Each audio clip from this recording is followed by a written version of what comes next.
Hey, welcome back, everybody. It's time once again for Closing the Wealth Gap.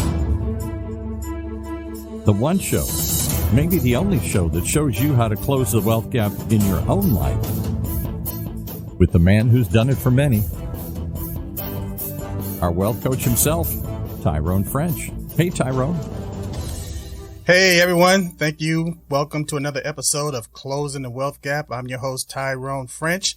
And before we get started, I just want to remind all of our listeners, first of all, thank you for listening to this program. Thank you for your input. Thank you for your suggestions. But I want to remind everybody, go to our website, click on that follow button. I also want you, and what it does, it just helps out the podcast as far as we know that we're putting out relative content.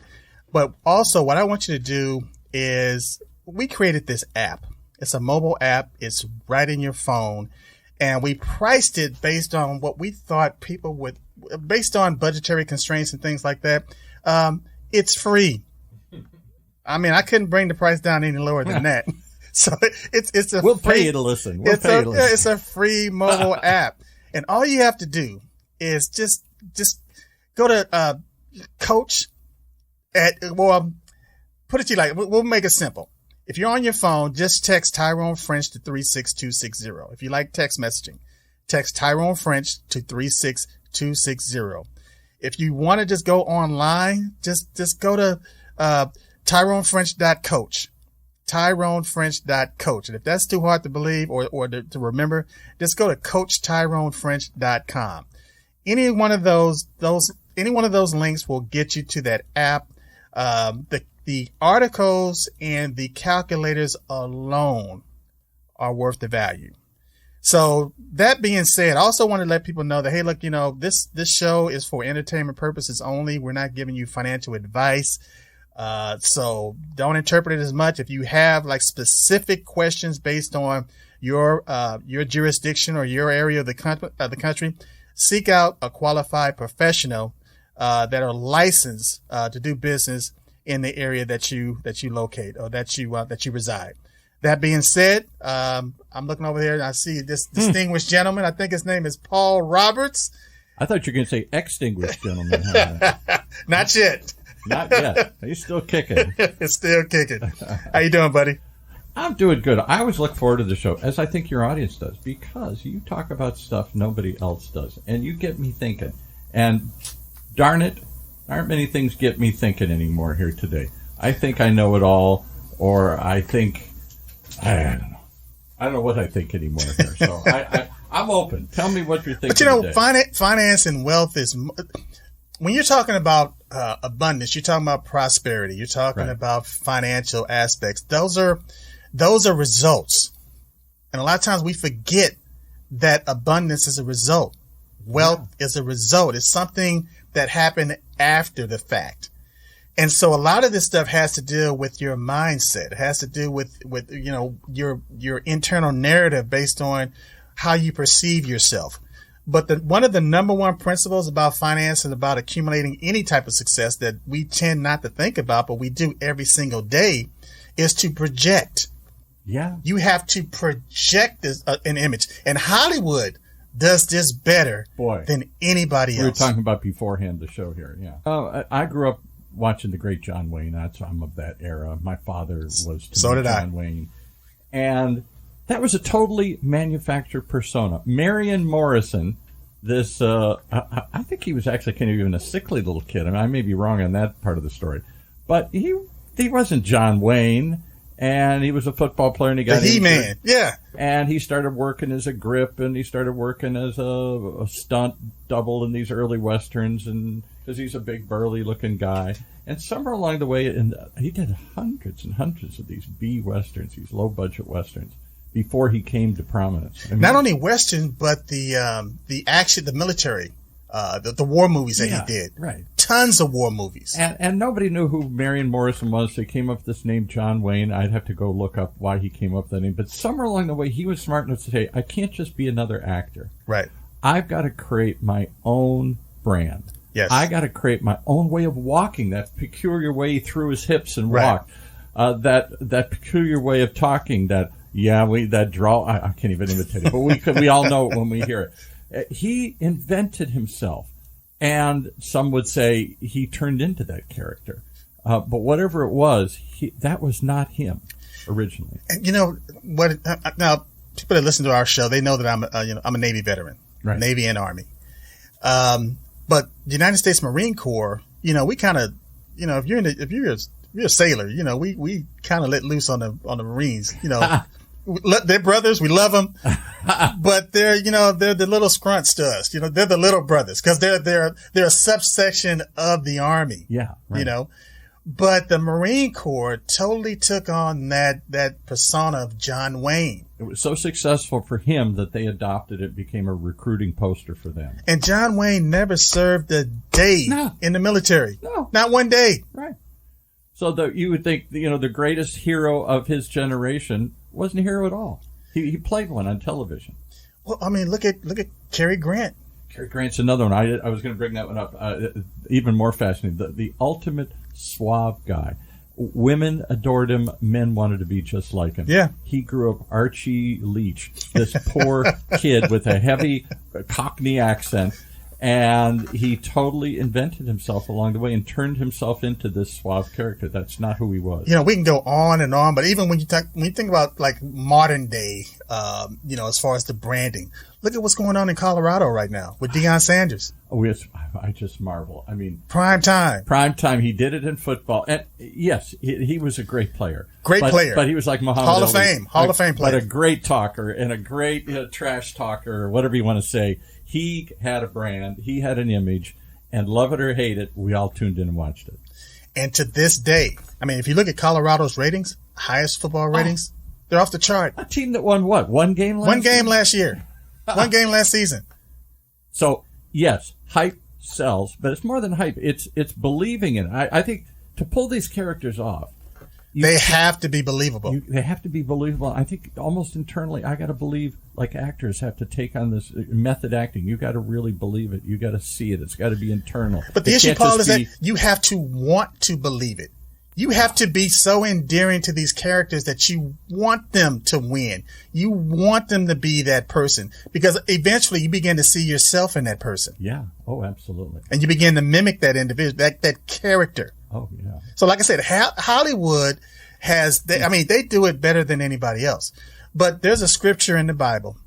It says, calling things that are not as though they were.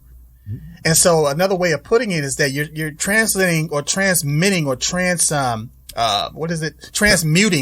energy into matter. Right. You're taking fantasy into reality. Yeah. And it's a process, calling things that are not as though they were. Or another way of saying it is fake it till you make it. Yeah, right. Fake it till and a lot of people don't like that cliche as far as fake it till you make it, but everybody on this planet has to fake it until they make it. You have to internalize it. You have to have the imagination or have the image first before that thing ever manifests itself. I remember reading about Jim Carrey. He's dropped off the radar screen, but for a few years ago, not that many, he was all over the movies. The crazy man with the rubber face and the comedian, right? Right. And I read early on, he grew up very impoverished. His parents were very, very poor. They were like some traveling hippies or something, and they were always just moving around and very happy but poor, Right. Lived in some rural parts of Canada and stuff. Anyway, somewhere along the way, he decided, I'm going to be Jim Carrey. I'm going to be this character. I'm going to become this famous actor. And he wrote himself a check, so the story goes, for $10 million. Yeah. So kept it in his wallet. Kept it in his wallet. We've all heard that story. Yes. I thought, wow. He told that story on the Oprah Winfrey Show. Did he? Okay. Yeah. And a lot of people, they looked at him they were like, wow. But if you look at his track, he started out at the Laugh Factory or the comedy store. Oh, yeah. And he was performing with Damian Wayans. Remember the Wayans brothers? Well, because he was, that's how he got to fame first on the Fox show, whose name escapes me now, with Damian Williams as the star of the show. What was that called? In Living Color. In Living Color. Yeah, right. And so it goes back to wanting to do something, but then all of a sudden those connections start to form. Yeah. He would have never been on In Living Color had he not met Damian Wayans at the Comedy Store. Right. Well, yeah, they've been, And it was it seemed like a strange fit. He didn't necessarily, I don't know. He was such an oddball character, and he would play these bizarre characters, but it stood out. And the other comedians let him do that. I guess that's what's odd. Usually you think it would be, is it Damon or Damien? I always forget it. Yes. Damon. Whatever it is, it's his show. And the Wayans brothers. Well, Keenan Ivan Wayans, he was the producer. Yeah. So usually, hey, I'm glad who you're actually funny. had a relationship with Eddie Murphy. Ah, okay. So we're talking about the connections and these things happening before the projections, before they even manifest. My point is that they allowed him to blossom and grow, Yes. whereas other people would say, "Hey, you're too funny. Tone it down. This is my show." Yes. But so the issue was that one day he said he was going to be a millionaire, and he wrote himself a check, and he put $10 million on that check. And one day he was negotiating for a deal. I think it was one of those Dumber and Dumber sequels. And the dollar amount that he negotiated his contract for was $10 million. $10 million. He turned it into fruition. He made it come true. He made his dream come true. But it's not just Jim Carrey. We all do that. All of us do that. With all of our dreams and all of our goals and all of our aspirations, it's just some people, they have the will to see it through. I have a very good friend. I won't name him or call him out, but when he was in high school, he was a real nerd. Thick glasses. People laughed at him. And he said, I'm not going to be that kick the sand in my face kind of guy anymore. Right. He started working out. He ditched the glasses. He got contacts. And by the time he went to college and after college, because he got to restart. Nobody knew who he was in high school. He's off somewhere in college. He said, I'm not going to carry that narrative on any longer. And he became very handsome and a lady killer, as they say. I mean, attracted women, attracted success. He's a very successful person today. But he consciously said, I don't like this script. I'm tearing it up, changing it. Calling things that are not as though they were. Yeah. And again, I keep harping on this, but Hollywood does it best. They do it better than anybody. And so you watch these programs. It's almost like even when you're watching the Avengers franchise, and you see people flying around in these suits, and you see this big old giant Hulk, and they're at the end of the day, they're winning, yada yada yada. Right. And people buy into these franchises. And they begin to see themselves in these characters, and all of a sudden they begin to think, well, hey, look, I can do this, I can do that, blah, blah, blah, blah. But the secret of, I got to, I'll geek for a moment here. I got to meet the great Stan Lee early on when I was up in Hollywood. And in fact, I think I have somewhere a card from him. I did not know that. So for a little short while, I was like somebody that could say I know Stan Lee. And, anyway, I won't go into the details of how that all happened, but I got to know him. And the genius, as he told me, and as he told others, I didn't figure this out, what of Marvel characters, as opposed to Superman and Batman. Superman and Batman were always powerful. The Marvel characters all were us because basically they're weak. Peter Parker could save crime, but he couldn't get a date. Right. But Captain America was the weakest guy until he took the drug. Exactly.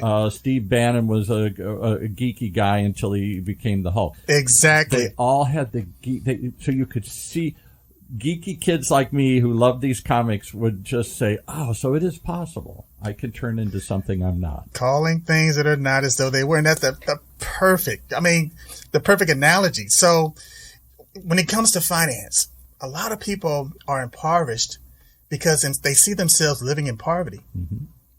They fantasize. They imagine themselves in lack, in struggling, and they become addicted to that lifestyle. Mm-hmm. And it takes something that's going to knock them off track, or to see somebody, or to be in another relationship or an association with somebody to say, hey, look, why are you doing it this way? Mm-hmm. Why did you say that? Why are you thinking like that? And they'll always come back, well, because they'll rationalize why they are in the fix that they're in. And then, but a wise man will say, have you ever thought about doing it like this? Not you should do it like this. Mm-hmm. Have you ever thought about? Imagine. Have you ever imagined doing it this way. And a wiser person, not a fool, but a wise person will say, you know what? I never thought about it like that. Yeah. And now that seed is planted. Well, that's what you do every week in this thing. You get people to think of something they never thought of before, to look at it from a different angle, and hopefully to plant the seed to change, to growth. What I want people to understand is that everybody is projecting. Even psychologists talk about, people wearing masks, right? And playing roles. So everybody's projecting. My point is, if you're going to be on this planet I'm actually anyway, a very young guy. I'm just projecting to be an older guy with a gray beard. This is all a rubber mask. Yeah. Wait a minute. We're going on what, 40, 45 right now? Yeah, 45. I remember when they made 45. Man, I tell you what, you don't look a day over 70. Yikes. I haven't hit that one yet. All right, okay. But all kidding aside, but again, we do this projecting, and all of a sudden we find ourselves, and I gave the same story, and I'll say it over and over and over again about the elephant, that baby elephant. That was a powerful story. I've used that so many times. When that elephant is young, they'll put that chain around his leg, and there's no way, no matter how often he struggles, there's no way he's going to break that chain. Right. And so it gives up, and so it grows up now, and eventually, you can take that same elephant that's now 20 times larger than it was when it was a baby, or 10 times larger than it was when a baby, and just put a small little rope around its leg, and it'll never try to escape. And we do the same thing with ourselves mentally. Right. I'll give you another one. So give me another example. I want you to comment on this. I've known people who somehow broke out of the paradigm. They won the lotto. Okay. You read about it all the time. Yeah. I'm poor. I'm going to fantasize. Maybe someday I'll hit the lottery. And they do. By God, they're the one in a million that does. How many of them end up broke a few months later, a few years later? A larger percentage end up broke. Yeah. A very large percentage. And isn't that... So they finally broke free, but they didn't break free mentally. They still think, this isn't for me. I don't deserve it. I can't control it. I don't know what to do with it. And they blow it. Because they don't understand that money cannot make you rich. Well, that too, but I'm saying, aren't they still trapped in the poverty mentality? Absolutely. They're still stuck in the poverty mentality. Yeah. And so it's like when you hear people say, well, they make $100,000 a year, and they wish they made $150,000 or $200,000 a year, or even $300,000 a year. Right. The dollar amount doesn't matter if the mentality doesn't change. Right. You're just going to find yourself in the same position. You're going to have more stuff. You're going to have more liabilities, more debt, more headaches, and you're just on a larger scale doing the same thing. I'll give you another example. I've known a couple of people, I won't call them out, but who, for one reason or another, couldn't lose weight. And they were always overweight. Not just a couple of pounds, but a lot overweight. Hundreds of pounds overweight. And so in desperation, they go get one of these surgeries where they tie off your stomach or whatever they do. Yeah. And by God, they lost the weight. Gastric bypass? Gastric bypass. Yes. That's what it is. And so many of them, the couple I knew two like this, within a year or two, somehow put the weight back on, which would seem impossible. Your stomach has been tied off. But they were uncomfortable with this new persona. They didn't really think it was them. Right. And some psychologists would say, maybe this was the crutch. And when you took away the crutch, now I don't have any reason to say my life isn't the way I want it. I am the way I am because I'm fat, and nobody will love me or like me or whatever. Now you're not fat anymore. Maybe people still don't love you or like you or whatever here. Then you got a deeper problem here. It's not just the fat. I'm poor. There's no way around it. And okay, so I had you a bunch of money. Well, that didn't make me instantly happy and successful like I thought it would. You got to really see yourself. You got to really believe it, and then you got to be ready for it. Here's the thing: the subconscious mind is so powerful. Oh, yeah. People they recognize their conscious mind because they hear this voice in their head. Right. But it's not. But the subconscious mind is calling the shots. I hear your voice in my head all the time. I start doing the show. Little voice whispering in my head sounds just like you. So it's the program, Paul. I mean, thanks for the compliment. But it's the programming that's going on. It's the narrative that's going on. So it doesn't matter. Like you said, you can have gastric bypass surgery and still put the weight back on. It's like being in the winter and setting your thermostat to 78 degrees. And it's 50 degrees outside. but the thermostat is set to 78. You can act, let's say if you decide to turn the heat up a little bit because you want it to be a little bit warmer, but the thermostat is still on, it's going to automatically bring it right back down to what? 78 degrees. Yeah, right. Well, so you're saying we got a built-in thermostat that keeps us at a certain temperature all our life here? Hot or cold, good or bad, up or down, rich or poor? Rich or poor, whatever it is. It's a thermostat. And so again, once you understand the internal, it's almost like trying to put a bike together without the instructions. Yeah. And you see all these bikes around. And so what you're doing is you're following somebody else's example of putting the bike like together. That. I guess there's 2 wheels and not 3. And again, it'll function. Yeah. But it's always breaking down. It's always, something is rubbing against something that, the chain is always breaking. The handlebars are always loose because you're not following the manuals or the operating procedures based on how it should be. So once somebody comes to that's a technician or somebody that they love putting bikes together, and they look at your bike and they say, "Wow, that's interesting." Interesting. I mean, it's functional. Yeah, I never thought of it that way. But the chain would go up here and around that. If you keep doing this, you're going to end up hurting yourself. Oh yeah, well I've been to the emergency room 3 or 4 times, because of this bike. The pedal fell off and. With the handlebars. So I went right and the wheel went left. And so what I'm saying is that a coach, a professional, can look at somebody's situation and say, why? If only I could find a good coach. Yeah, why did you? Where could I find a good wealth coach? Well, you know what? There's a lot of good coaches out there. Where can I find my Deion Sanders? I need some prime time in my life here. You know what? I tell you. Because I'll tell you what, before you say that, you do point out a powerful thing. As much as I and so many others said, Deion Sanders is a great player, but he's a big talker. And so when he came and started talking big, I'm going to do this, I'm going to do this. And I'm like, yeah, come on, Deion. It takes more than being a great player to turn around a lousy program. It ain't just about getting these kids motivated. You got to get some better players and some better plays, and that's going to take a while. And I still believe that in the long term, it's going to take, but he got a lot farther, a lot faster than I would have given him credit for. You know why? Because again, it's not just talk. Yeah. The talk is the marketing. The talk is the branding. But look at the coaches that he has around these kids. He has great coaches around these kids. And then look at the people that he has on the sideline that's just adding all this enthusiasm, all this energy. And again, going back to emulation, he has Hall of Fame players on the sideline. And now these kids are looking at themselves saying, wait a minute, this is a position I want to be in one day. In order for me to get there, I have to perform now in the present. So now what they're doing is they're performing at a level that they should always be performing at, but prior to that situation didn't believe that they could perform on that level. If that makes sense. So much. I'm always amazed. I sometimes think, well, so if I believed I was going to make some more money, I might make a little more money. But you're saying belief is the critical linchpin that unleashes everything. If you don't believe, nothing happens. There's a scripture in the Bible that says, if thou canst believe, all things are possible to him that believes. So Deion he's a man of God. He's a man of faith. He believes the Bible.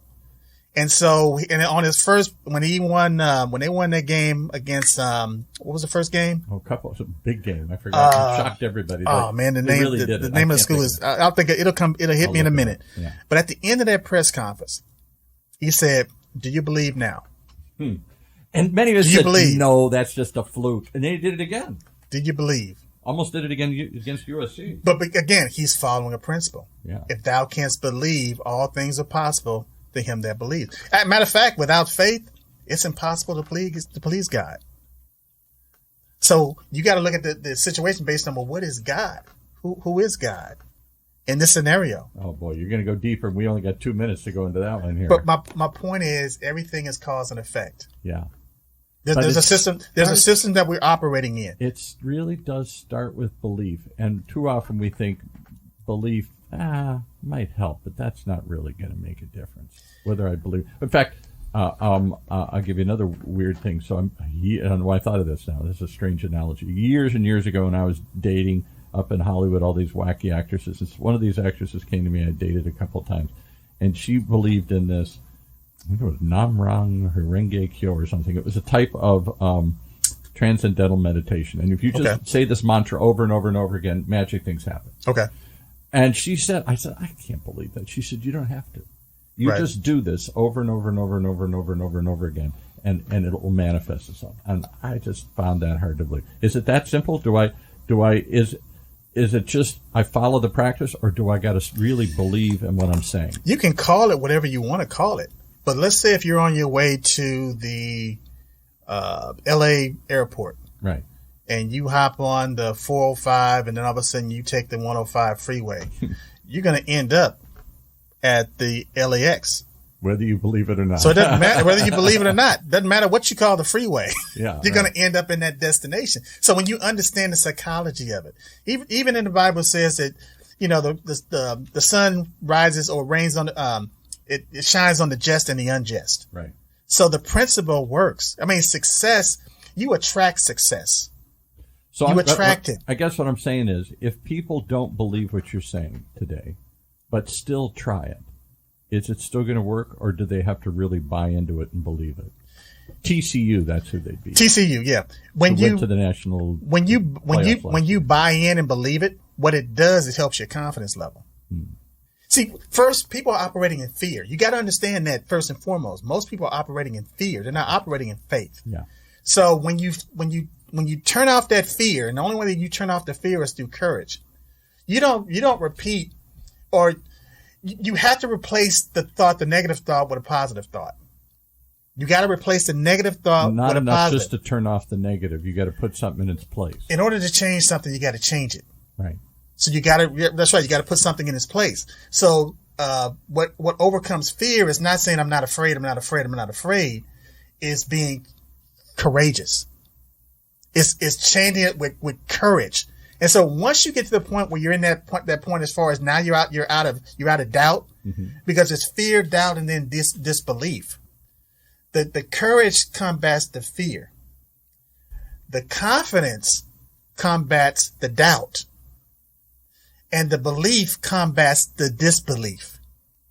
But again, you don't even have to articulate that. You don't even have to understand that that's a process that you're following. You just have to believe that the person told you this is how it's going to happen. And if you continue to do this, you're going to end up here. And once you start seeing those results, and then all of a sudden, again, you begin to believe. So in place of me believe in somebody else. Those kids, I'm not sure, believed in themselves just because he said you can do it. But they believed in Deion Sanders because he is who he was. Move to the front of the class. I mean, that's it. And it's just that simple. It's just that basic. And the military does it better than anybody else. I mean, as far as that belief system, you take a raw recruit, a raw civilian that doesn't know anything about the military. And at the end of 8 weeks, they're shining. Why? Because they believed in their drill instructor, that drill sergeant, that company commander that was leading them and directing them. I may not do it, but I believe you can do it. And if I just follow you and listen to you, I'll get there. But that's what a coach does. That's what a trainer does. So do you think, I hope people are hearing this, because there's an obvious light bulb. My light bulb goes on in my head. So maybe if I can't believe myself, maybe I start by believing in somebody like you and what you're telling. Maybe I give it a shot. Maybe when you go to church on Sunday, what that person in the pulpit, your pastor, your minister, whoever whoever, what they're doing is they're giving you hope. Yeah. They're giving you hope. And that hope is getting rid of that despair that's inside of you. It's replacing that despair. Amen. So now that you have the hope, now you're open to start to make the change, to do the manifestation. And remove the block that may be keeping you from getting what you want. So we can say, like you said, minister, preacher, rabbi.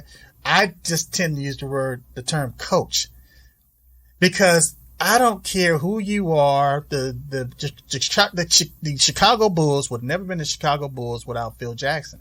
Michael Jordan said that all the time. As great a player as he was, I needed a coach. I couldn't have gotten there by myself, much less a team. Maybe I can push myself, but I needed everybody to play. I can't be in every position everywhere. And the LA Lakers would not have three-peated without an excellent and outstanding coach. Pleasure. And Shaq said it himself. I had to buy into it. And Phil Jackson went to Shaq and said, hey, look, if you just buy into this, you're going to be MVP of the league and MVP of the what? Of the NBA Finals. Yeah. And he said, okay, he believed Phil Jackson. He did exactly what Phil Jackson told him to do. And guess what happened? He became MVP of the league and MVP of the finals. Yeah. It's great. We've all seen great teams. We've all seen great collections of players. I could give you a dozen over the last few years. And people say, that's the dream team. Basketball, football, baseball. Doesn't happen. Because they don't play together. They don't have a common purpose. Everybody's out for themselves. Whatever the answer is, doesn't work. Doesn't mesh. Somebody's got to put it together. Somebody's got to lead them and show them how to do it. Like a drill sergeant, like a company commander leading you up the hill here. There's a purpose and a place for a coach. We all need one. We can't always find one, and we don't always believe them. I think that's the problem. We don't believe in any authority, so we don't believe anybody. I'm not sure. What do you know? What do you know? What do you know? I don't know that I believe or trust anybody. Well, people believe in our results. Yeah. And see, here's the thing, though. That's the scary part. Because most people, they have to see it to believe it. Yeah, right. But your real pioneers, they have faith first. They believe first, and then it manifests. Isn't that the problem? Why so few Americans call themselves people of faith anymore? They don't believe in anything. It's but again, Paul, that's the difference between 5% of the population and 95% of the population. Yeah. Well, which side do you want to be on? That's the choice. And that's the decision that people have to make every single day. Yeah. You want to be a part of the 5% or you want to be a part of that 95%? And the radical thing you're saying to me, if I'm hearing it right, is it starts with that choice. I have to decide and say, I didn't choose. I was born like this. I was born here. I was born with limited options, family. I had all these. Come on, I got all these obstacles in my way here. That's their belief. Yeah. That's the belief that they're fighting against. Right. That has to be changed. And again, I'm not saying this out of something that's happened, that I read in a textbook. I live this, Paul. I live it. Yeah, you certainly rose and made yourself something more than others in your neighborhood. So let's do this. If you like this show, if you like what you heard today, how could you not reach out to us? Just pick up your phone and text Tyrone French to 36260, or just if you want to go online, just go to TyroneFrench.coach, or coach at TyroneFrench.com. We got a reply line where you can leave a message 24 hours a day, 7 days a week. 24 hours a day, I can come and say, you're full of baloney here. Just call 877-296-5192. I'm going to give you the number again, 877-296-5192. Leave a suggestion. Leave a comment. If you like the show, say you like the show. If you didn't like the show, let us know what we need to change. What some of the things that you think and that tell we us should if you do. Believe. Tell us if you believe. Tell us if you believe. I believe we're out of time. But I believe this is exactly the message people need to hear at the right time in the right place, because we have lost belief. We have lost hope. I believe that. And that's my general feeling. That's what I believe. And I think it's all time for us to find some faith in somebody, something. And maybe it starts with ourselves. It's time for us to start calling things that are not as though they were. Okay. There you go. All right. I don't even know what to say. I'm going to call it as if it was. This is the end of the show, even though it's really not. They can continue to contact you. Thank you so much. Thanks, Paul. All right. That's our show for this week. Closing the Wealth Gap. The one show, the only show that shows you how to take control of your financial future. Right here in Orange County's only community radio station, OCTalkRadio.net.